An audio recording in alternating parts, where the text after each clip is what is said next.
As being a port priority 8 pre-local, pre-local, there are quite a few big names, international representation out here today. Big names, of course, being we got Quick and Terra coming out from Germany and Neo from Japan.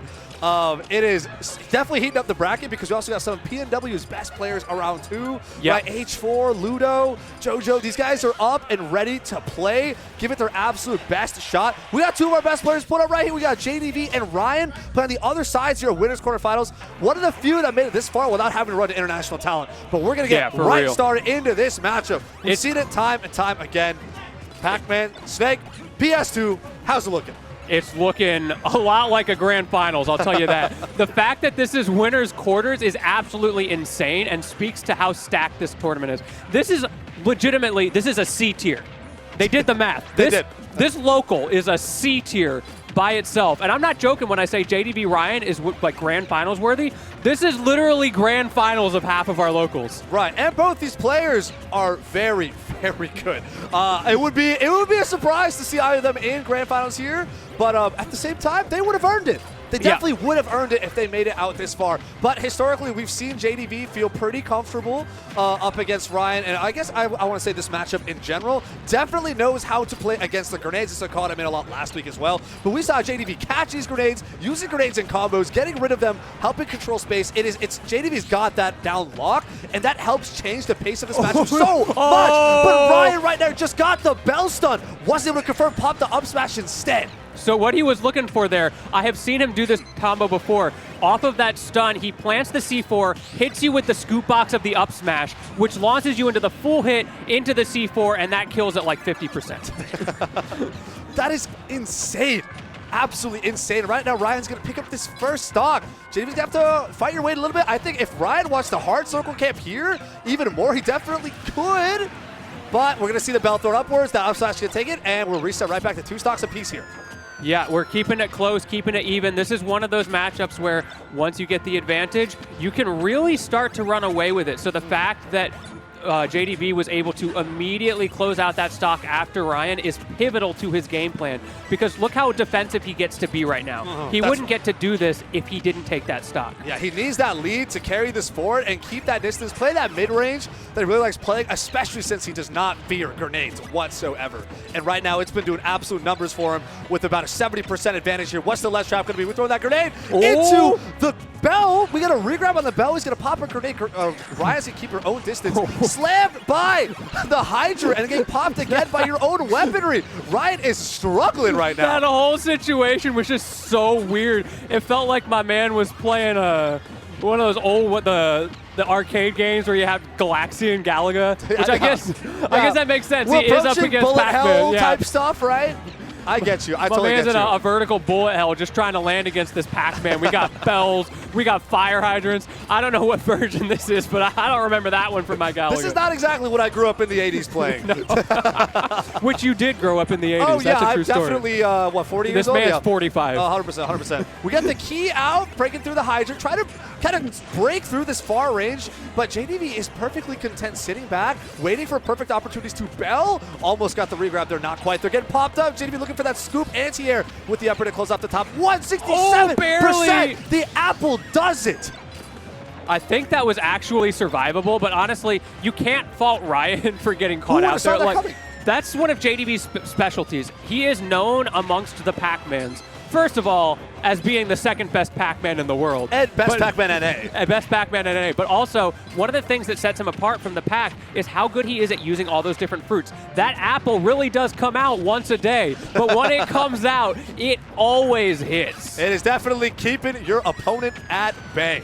Doing its job, and now we're looking at an entire loop in percent. One thing I don't think we've seen that much of is Raiyhn getting hit by Galaga combos. I know it's a really big part of JDV's, especially early damage output, where he starts to build a very solid lead very quickly. But we're not seeing a lot of Galaga usage here, or rather Raiyhn is able to get around it. But fishing for this up to take this next kill, he's struggling to land it. Yeah, and this is starting to get really scary for Raiyhn. He has to land that kill now. This is exactly what we were talking about, that momentum swing that comes out when he can't stay toe-to-toe with JDV on stock count, and now JDV gets to run this game plan. That's right. He's throwing out so many baits, still keeping the grenades out, and of course having that bell to bait an air dodge in and try to cover the forward smash. Got the late hit, so wasn't able to pick up the kill, but the fact that JDV is watching these setups is amazing. But Raiyihn is able to run up with a dash attack and take this next stock. JDV doesn't care because he's going to come down with the down smash and take the first game. That's such a great option for JDV in those situations, because if Raiyihn rolls in, which sometimes in those situations he is apt to do, he gets hit. But if he doesn't roll in, he still gets hit. His only option is to give up stage, go into the corner there, and try to punish that.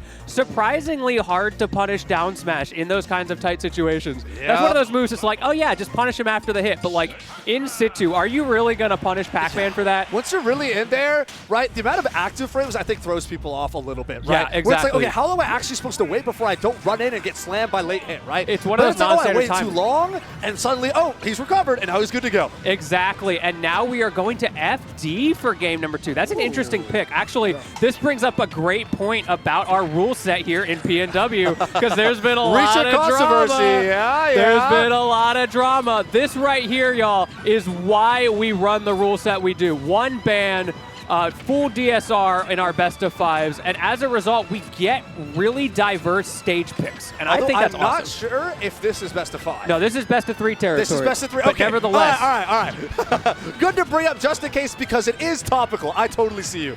I think this is a stage that I think we've seen both these characters kind of succeed at. Sometimes JDV can struggle a little bit because he does like to use the platform, so a lot of vertical baits, right? Bell angles, sharking underneath, that kind of stuff is definitely well advantaged by having those platforms, but even without it, JDV can definitely play the game. Again, Raiyihn is not having an issue with Galaga. It's always been these follow-ups afterwards. It's always been how JDV's controlling the stage here, making it so much harder. But we're going to see Raiyihn throw out the forward tilt 1-2 and get this left trap going. The stall wasn't enough, but the super armor is, and now the get-up attack. JDV is not afraid to pull the trigger on get-up attacks. In the first game, we actually saw him on the down throw from Snake. He waited and then get up attacked. My man, he has no fear. Not at all. Got to use that patience. Got to use all of your options handed to you at any moment in time. He's currently got the bell on hand. Does not care about grenades whatsoever. Throws out the key. Raiyihn narrowly avoiding it with the air dodge. We have the orange coming out. Grab bait in, get a back throw. We're charging right back up to bell. That's a weird angle. What's the kill setup? Waited out. A lot of active frames. Good wait here. Let's trap. Ooh, whip forward smash. No punish here from Raiyihn. Looking to fight his way out past the hydrant. But Raiyihn is still stuck in the corner with that hydrant. Almost gets hit there, but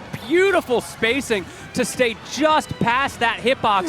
And now I see the apple in JDV's hand. No, he knows to charge it more. The bomb into up air almost connected here for Raiyihn. Still looking for the shark here. Trying to let JDV land, but of course Hydrant makes Pac-Man landing so much better. The orange is out yet again. He's still got orange charged up. Throws the grenade back. Doesn't care. Melon is available. I want to see the melon. All the way back to key. Some shield pressure. Full stage there. 1, 2, 3. That's going to take it. And JDV goes down here on this first stock here at FD. But 141%. I would not be surprised if JDV gets 1-2 hits and we get next stock going. And that's the first stock for Raiyihn. This is what we talked about. Now he's got that momentum swing. This is his opportunity to run away with it. Meanwhile, JDV needs to get this kill, and he almost does, but not quite with the up air.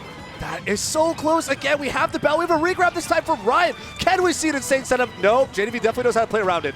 For sure. We get Hydrant, get rid of it here at middle stage. Pushing JDV to the corner a little bit. We have Apple challenged by Nikita. What an interaction. Dash attack can be punished with a nair out of shield. Not enough to kill yet. 185% on Raiyihn. Can JDV take this? But somehow Raiyihn still has control of center stage. Look, I know my man Snake is dummy thick, but 185, surely he can get the kill here. I feel like JDV has he's been spamming keys and hydrants at him. He doesn't know how to get in, how to force his win condition at this point without taking the chip damage. Yeah, this is a little bit of that struggle I was talking about before with JDV on FD. We've seen this specific interaction of how JDV can struggle to really get in and find his footing on FD. But on top of that, I don't think Snake minds this stage that much either. So Raiyhn's got to chill it, but the apple finally does it. One a day.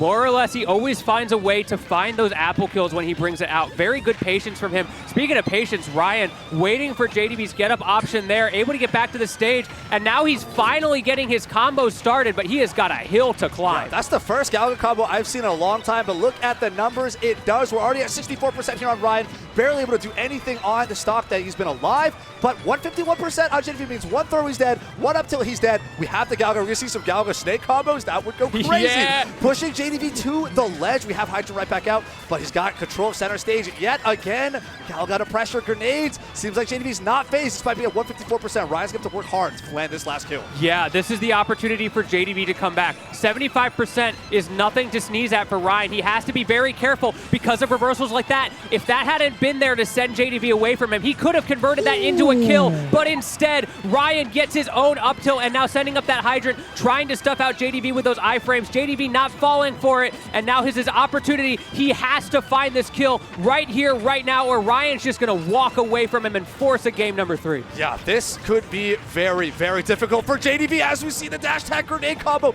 into the Nair. 1, 2, 3, 2, 49%. There is a bit of wall bouncing, stage bouncing shenanigans going on, but both players are going to stay alive for now. C4 is going to drop. We have Bell out as well. He's going to Nair back potentially for a regrab, but at least going to keep some distance. Hydra is at 139% here on Raiyhn. What's the ledge trap going to be? We have Melon. Let's go, Earl's Melon. Don't walk into it. It's not going to be enough. We have Gray's lobbing right back and forth. Gray back here from JDV to keep controlling the stage. Keep Raiyhn at the ledge trap. He's going to fight his way out with the C4. And we're kind of returning back here to neutral. This is not what JDV wants to see right now. And now we're back in that situation, speaking of going to neutral, where JDV is throwing keys, he's throwing hydrants. He is desperate to get this kill. Ooh, I think a bit of a misinput there. And you can see how important this is for his game plan. He has to play this safe, but when he plays safe, Ryan's just ready for everything. Yeah, and these stray hits aren't enough to close it out either, whether it be the up airs towards the upper half of the screen or these back airs across at 150 plus. It hasn't been enough, but the setup with the Bell to grab the jump is going to get anti-aired with a bouncing hydrant. And JDV does bring Raiyhn down to last stock, but a 75% deficit and counting is a lot to come back from. He's got to work really cautiously here. JDV is back in the fight. We've seen how good he is at those anti-airs. However, in this case, JDV doesn't manage to get the B reverse read on Raiyhn, doing a good job of getting back into neutral. He's in his happy place. He's got to watch out for his own C4 there, honestly. That's going to go off eventually, and that is not a surprise you want, but the parry from JDV, he don't miss those. Parrying the first hit of forward tilt to try and regain some center stage. Forward tilt 1-2 is going to connect despite the hydrant going up, and Ryan's going to get all the control that he wants. Dropping that up B early on. We're going to have some more grenade drops here. Back air to catch the jump in. Hydrant is still available. Galga parried and grabbed with the dash attack. Jab reset. Oh, no. The whiff from JDV. That could have been his moment right there. And with that much range, who knows? I know what my man Snake's a thick boy, but that could have been it right there. Yeah, 130% forward smash. Like, that could have been it. He's still going to get the forward to 1-2 out. Galga's gone deep. The Nikita's going for the snipe, but it's not going to be enough to take the stock just yet. Oh, no. Wait, he's still alive. He's still alive. One more Nikita. Is that going to do it? Oh, yes, no. It is. All the way in the blast zone. The third time Raiyhn finds his way through. JDV historically so good at breaking past those Nikitas, but when you can't see it, how do you time the option to get rid of that? Beautiful play from Raiyhn there, able to keep the pressure on against Pac-Man off stage. Oh my goodness. Raiyhn playing Sniper Elite 3 right there with the triple Nikita, 2 of them dropping the kill sparks. The third one being angled so awkwardly off screen, still landing it. I don't know if that's the equivalent of like a 360 no scope. Clearly there's some level of like precognition understanding there, right? But man, the vision is insane. Yeah, my man should play Shulk with that kind of vision. That's crazy. For real, for real. Drop him in Xenoblade, definitely be MC, man. He's got it. He's got it. Raiyhn has definitely got it. The CQC comes in handy, too, with Snakes. Yo, he's trained in combat. Oh, that's you already sure. know. But we're getting our counter pick here to Town and City. Starting right back off here from JDV. Now we're going to have more of these platforms that he's going to like to see. Now the Galga's going to start hitting a lot more. The Bell is going to be so much more prevalent, too. This could be huge for JDV. Relative to last stage especially. Another aspect of this stage is we haven't seen those up tilts come in too often from Raiyhn, but it is a deterrent where he has to be a little more careful about where he places that, and it's something that now JDV doesn't have to worry about that kill option for another 10-15%, which can mean a lot with how these matches have been going. No, but it's not going to matter when Raiyhn, unfortunately, SDs went a little too deep, used the up B a little too late, wasn't able to pop the C4 on himself to recover either, and now this is a solid early stock lead for JDV. Raiyhn could easily tie this one up, but it's still a bit of a hill to climb. Yeah, absolutely. And again, we see JDV trying to get these early combo starters, and somehow, even though Raiyhn was ready for the Galaxian, he wasn't ready for the follow-up from JDV, and that is something that we see a lot from JDV. Half the time when he throws a fruit, he has no intention of hitting you with that fruit. His entire goal is to hit you when you respond to the fruit. Honestly, JDV's positional awareness, especially when it comes to things like items and other like remaining objects that stay on the stage, is impeccable. And of course, that makes sense, right? If you're gonna be the best Pac-Man NA, you gotta know how to use your Hydra and your own neutral beam, right? Oh, just barely. Honestly, that was pretty good DI from JDV considering the situation. But I mean, up tilt, it's strong. It's going to get it done. But as I was saying before, right, the grenade catch, the fact that JDV knows how to play around other people's advantage. I think Raiyihn just popped himself right there. He's going to go down on that C4, only has one stock left. This game 3 has been a struggle for Raiyihn right now. An SD and a self C4 pop. Yeah, that's You don't rough. like to see it, man. If anybody's going to take Raiyihn out, it's going to be him. That's the way he sees this right now. It's that Sigma grind set. He puts himself down a stock. It just makes him grind even harder. Yeah, it's the blast zone cancel. Yeah, He's exactly. going down to losers intentionally, Yeah, right? it's that free stage control for the invincibility, yeah, right? exactly, right? You got that invincibility, you can make crazy plays. Man, more people need to be talking about this. Yeah, blast zone canceling is broken, man. Absolutely broken. Just wait until he finds out you can tech the blast zone. Oh, no, we can't tell people that. That's not supposed to be public knowledge. We're getting canceled. I had a friend as a kid who was convinced you could tech the blast zone. I'm like, no, dude. He's no. bashing hard Yeah, every time. He's like, no, dude, it's a one-frame trick. It's just really hard. Yeah, just trust me, bro. I did it once, I promise. It was on another console. Mute City, there's a wall off stage, you tech it. Dude, see, I just did it! Look, look, look! See? Exactly. Makes his own custom stage where walls are like barely off. Bro, I teched it. Oh my goodness. That would be crazy. Oh my goodness. We have Orange right back out here. Wow, Raiyhn getting with those extended grab rates. We see a get-up attack here from JDV to just get Raiyhn off me. I don't want to deal with your up tilt. I don't want to deal with your throws, your mix-ups. Just let's return to center stage. I have an entire stock lead. I'm chilling. Yeah, good stuff to JDV, recognizing his position. I definitely think Raiyhn was in a situation there. Is like, surely he's not going to get up attack on the down throw twice in a row, right? No way, like, right? Certainly not, and definitely not 3 times in a row, right? Third time's the JDV, wink, wink. We saw third time's the charm on that Nikita. I don't know if the same thing's true on the down throw, but speaking JDV with the custom combos, if anybody's got custom item combos, you know it's going to be the item extraordinaire himself. Exactly. And I think another thing we've been seeing is that Raiyhn has not been playing around his own grenades super well either. There's times where JDV waits on an approach knowing a grenade's going to pop, and JDV's holding shield, right? Raiyhn actually does have a game pop by his grenade. JDV takes shield damage, comes out and follows up too. Even though we're at this high percent, we're still seeing Raiyhn getting hit by his own grenades, and I think it's going to hurt a lot here, but we do have the down tilt to try and push JDV away. The Hydra is set up. Spaced out with a down tilt again. We have the platform to cover JDV here. Jumping over the grenade, catching air to air with an up air. We got to keep it going. I like that patience from JDV. He was waiting for the C4 to pop, and pop it did. And now he's going in. That slow-moving Earl's Melon just intimidating. That's right. We still has the grenade gameplay ready, though. The strawberries off the down tilt is going to be spot dodge. We have down air coming out both ways. Snake's like, yeah, I got one of those too, right? You're Pac-Man. I can do the same thing. And so Snake's able to close out that next stock, but 167.5% on Raiyhn. The fact that Raiyhn could bring it down all the way to last stock despite 2 effective SDs is ridiculous and incredible. And let's see if Raiyhn can pull this all the way through. But honestly, JDV is just 1 hit away. And that down air is gonna do it. JDV takes it over Raiyhn 2-1 here in Winners Quarters. I believe that was the JV2 there, right? Or should we say the JDV2? Whoa. Hey, let's go. Good like stuff it. to JDV all the way through that set. Just, you know, the typical fantastic play from JDV. At this point, I've said it so many times. He's so aware in those situations. He knows how to adapt to all these things Raiyhn is trying to throw at him, and the different stages as well with his game plan, always keeping his opponent on their toes. Yeah, I do want to shout out, though, Raiyhn really had it down lock on FD, as we're seeing right here. And I love to see this momentum coming in from Raiyhn because I really want to see what Game 3 could amount to. And that first thought, we didn't get a whole lot of it because the SD came relatively early, and that's kind of where, of course, momentum is going to slip, right? Yeah. It happens to everybody, right? If you're in grand finals of the most stacked event of all time, and you suddenly SD, like, what's that going to do to you? Right? What's that going to do to a man's mental? Obviously, that's an extreme. There's a bit of a sliding window here, but honestly, the stakes are decently high here, right? Yeah, I mean, you're playing at the chance to get up against the big name right now. Yeah, just right? the opportunity to have the experience of